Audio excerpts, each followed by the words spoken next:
दोस्तों, बिहार में नीतीश कुमार को तो सीएम बना दिया गया है, लेकिन नीतीश कुमार की पावर ही सीज कर दी गई है। ऐसा हम इसलिए कह रहे हैं क्योंकि आज का दिन बिहार की राजनीति में काफी उथल पुथल वाला रहा। हम आपको आगे बताएंगे कैसे नीतीश कुमार को पछाड़कर सम्राट चौधरी बिहार के सबसे पावरफुल मंत्री बन गए हैं। हम आपको आज बताने वाले हैं कि क्यों नीतीश कुमार मुख्यमंत्री रहते हुए भी राज्य के प्रशासनिक मामलों में हस्तक्षेप नहीं कर पाएंगे, और आपको ये भी बताएंगे कि किस तरीके से भारतीय जनता पार्टी और गुजरात लॉबी ने नीतीश कुमार को अपने चाल में फंसा लिया है और अब बिहार में नीतीश युग समाप्ति के कगार पर है। नमस्कार, मैं हूं रवि रोनू, आप देख रहे हैं न्यूज सर्कल। चलिए खबरों की शुरुआत करते हैं। सबसे पहले अपने स्क्रीन पर यह खबर देखिए। दैनिक भास्कर ने यह खबर ब्रेक की है। बिहार में 20 साल बाद नीतीश ने गृह मंत्रालय छोड़ा, भाजपा के सम्राट चौधरी को जिम्मेदारी। यह खबर अपने आप में बहुत खास है। 2005 से लेकर 2025 तक नीतीश कुमार बिहार के मुख्यमंत्री रहते हैं। चाहे महागठबंधन हो चाहे एनडीए हो, सीएम नीतीश कुमार ही होते हैं और नीतीश कुमार की पावर है उनका गृह मंत्रालय। गृह मंत्रालय राज्य का वह मंत्रालय होता है जिसके अंदर पुलिस और प्रशासनिक व्यवस्था आती है।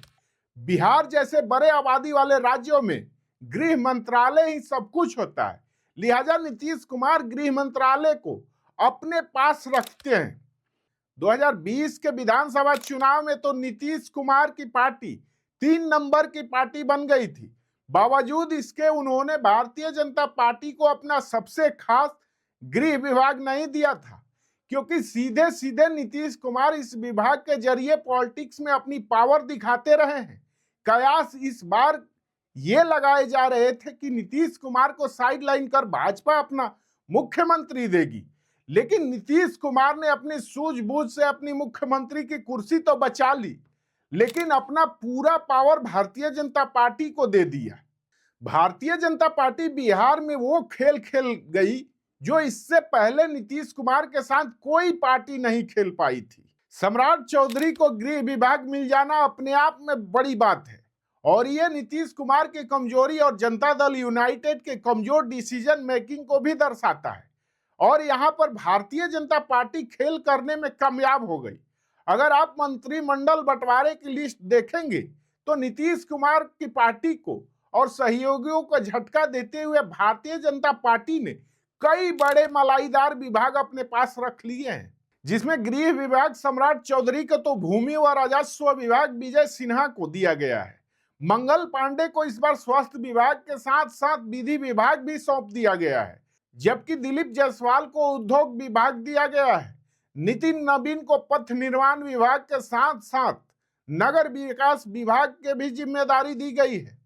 बीजेपी के ही रामकृपाल यादव कृषि विभाग के मंत्री बनाए गए हैं। वहीं संजय टाइगर को श्रम संसाधन, अरुण शंकर प्रसाद को पर्यटन विभाग के साथ साथ कला संस्कृति और युवा विभाग के भी जिम्मेदारी दी गई है। सुरेंद्र मेहता को पशु और मत्स्य संसाधन, तो वहीं नारायण प्रसाद को आपदा प्रबंधन दिया गया है। पहली बार मंत्री बनी श्रेयसी सिंह को भी 2-2 विभाग थमा दिए गए हैं। उन्हें सूचना प्रौद्योगिकी और खेल विभाग जैसे विभागों का मंत्री बना दिया गया है। इसके उलट जनता दल यूनाइटेड, लोजपा और हम को छोटे विभाग ही पकड़ाए गए हैं।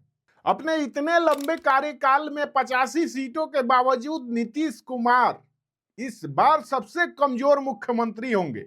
नीतीश कुमार की कमजोरी यह बताने के लिए काफी है कि अभी तो खेल की शुरुआत हुई है। आने वाले समय में भारतीय जनता पार्टी ऐसे और झटके नीतीश कुमार और उनकी पार्टी जनता दल यूनाइटेड को देती रहेगी। खैर, एक खबर और आपको दिखाते हैं। बीते दिनों नीतीश कुमार का एक और वीडियो सोशल मीडिया पर वायरल हुआ।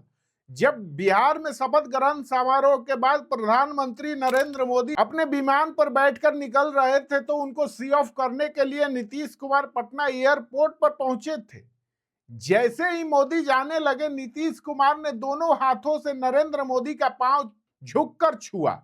यह वीडियो सोशल मीडिया पर खूब वायरल हुई और लोगों ने नीतीश कुमार की खूब किरकिरी की। हालांकि यह पहली बार नहीं था कि जब नीतीश कुमार ने प्रधानमंत्री मोदी के पांव छुए हों। इससे पहले नीतीश मंचों पर भी मोदी के पैर छूते दिखते थे, लेकिन यह पहली बार है जब नीतीश कुमार प्रधानमंत्री के सामने दोनों हाथ से उनके पांव छूते हैं। दोस्तों, मंत्रिमंडल के बंटवारे ने नीतीश कुमार को फिनिश कर दिया है। प्रतीक पटेल नाम के एक यूजर ने ट्विटर पर लिखा है कि नीतीश कुमार अब पुतला के रूप में कुर्सी पर रह गए हैं। पहली बार गृह मंत्रालय नीतीश कुमार से छीना गया है। बिहार अब निश्चित रूप से बर्बाद होने की ओर बढ़ गया है। दरअसल भारतीय जनता पार्टी का यह पुराना खेल है, जहां पर वह सहयोगियों को आगे करती है तो उससे ही पावर छीन लेती है, और नीतीश कुमार के साथ फिर से भारतीय जनता पार्टी ने वही खेल खेला है जिसकी सबको उम्मीद थी। अमित शाह ने तो इस बात का हिंट बिहार की जनता को पहले ही दे दिया था। एक चुनावी रैली में जब वह सम्राट चौधरी के लिए वोट मांगने गए थे तो अमित शाह ने कहा था कि आप सम्राट चौधरी को विधायक बनाकर भेजिए, हम इनको बड़ा आदमी बना देंगे। लिहाजा नीतीश कुमार के रहते हुए सम्राट सीएम की कुर्सी तक नहीं पहुंच पाए, लेकिन अमित शाह ने उन्हें बिहार का बड़का आदमी तो बना ही दिया, जरूर बना दिया। सिर्फ और सिर्फ गृह मंत्रालय ही सम्राट चौधरी के पास है, इसके अलावा कोई मंत्रालय सम्राट चौधरी को नहीं दिया गया है। यानी कि भारतीय जनता पार्टी और गुजरात लॉबी यही चाहती है कि गृह मंत्रालय और बिहार के पुलिसिया और प्रशासनिक व्यवस्था पर सीधे सीधे भारतीय जनता पार्टी का हस्तक्षेप हो जाए और कई ऐसे फाइलें खुलकर सामने आए जिससे जनता दल यूनाइटेड के मुश्किलें बढ़े और फिर नीतीश कुमार को आंख दिखाकर भाजपा धीरे से चुपके से सीएम की कुर्सी भी उनसे छीन ले। दोस्तों, खेल अभी बाकी है। नीतीश कुमार से गृह मंत्रालय छीनने के बाद भी बीजेपी शांत बस से बैठने वाली नहीं है। एक और खबर देखिए, यह खबर नवभारत टाइम्स की है, जिस पर लिखा गया है कि नई सरकार में गृह और स्पीकर पद पर खींचतान। जदयू चाहती है स्पीकर पद और गृह विभाग पर बीजेपी की नजर, ये खबर की हेडलाइन है।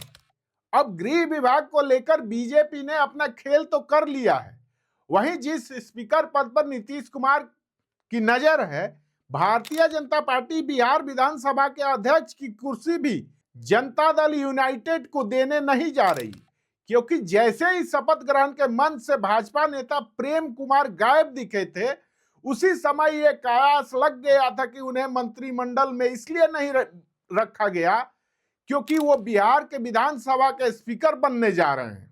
लिहाजा जनता दल यूनाइटेड को यहां दूसरा झटका लगता हुआ दिख रहा है कि स्पीकर पद भी भारतीय जनता पार्टी अपने पास ही रखेगी। यानी कि बिहार में जो बड़े विभाग हैं वो तो भारतीय जनता पार्टी ने अपने पास रख ही लिया, बिहार के सबसे पावरफुल होम मिनिस्ट्री को भी भारतीय जनता पार्टी ने अपने कब्जे में कर लिया है, और विधानसभा के संचालन के लिए विधानसभा अध्यक्ष की कुर्सी सबसे महत्वपूर्ण होती है। उस कुर्सी पर भी भारतीय जनता पार्टी ने कब्जा करने की पूरी कोशिश कर ली है। यानी कि इस बार नीतीश कुमार बस नाम के मुख्यमंत्री हैं। सम्राट चौधरी को गृह मंत्रालय देकर बीजेपी ने इन्हें बिहार का सुपर सीएम बना दिया है। अब सम्राट चौधरी के इशारों पर ही बिहार चलेगा और बिहार के प्रशासनिक अधिकारी काम करेंगे। तमाम विभागों की बैठक में सम्राट चौधरी हस्तक्षेप करेंगे। बिहार में लॉ एंड ऑर्डर पूरी तरीके से पकड़ सम्राट चौधरी की होगी। यानी कि नीतीश कुमार को आगे करके बिहार में सरकार इस बार भारतीय जनता पार्टी चलाएगी और कुछ दिनों बाद नीतीश कुमार को हटा दिया जाएगा। गुजराती लॉबी ने जो दिमाग बिहार में लगाया है उससे यह साफ है कि भारतीय जनता पार्टी किसी भी तरह से सत्ता के शीर्ष पर बने रहना चाहती है। 2025 का यह परिणाम इस बात का संकेत है कि सत्ता हथियाने के लिए चुनावों में गड़बड़ी की गई, वोटों की चोरी की गई और फिर बिहार की सत्ता को हथियाया गया। अब देखने वाली बात होगी कि जब नीतीश के सिर्फ चेहरे और गुजरात गैंग के रिमोट से बिहार की सरकार चलेगी तो क्या कुछ होगा। लेकिन एक बात तो तय है, यदि जनता दल यूनाइटेड और भारतीय जनता पार्टी में उठापटक ज्यादा हुई तो सरकार गिरने की और नई सरकार गठन होने में वक्त नहीं लगेगा, क्योंकि यह बिहार है और बिहार में गुजराती लॉबी की कोई चालाकी ज्यादा दिन तक नहीं चलती है। बहरहाल इन खबरों पर आपकी राय क्या है, कमेंट कर हमें जरूर बताएं और ऐसे ही तमाम खबरों के लिए हमारे YouTube चैनल न्यूज सर्कल को सब्सक्राइब करना ना भूलें। वीडियो के लिंक अपने दोस्तों के साथ शेयर करें, इस वीडियो को लाइक करें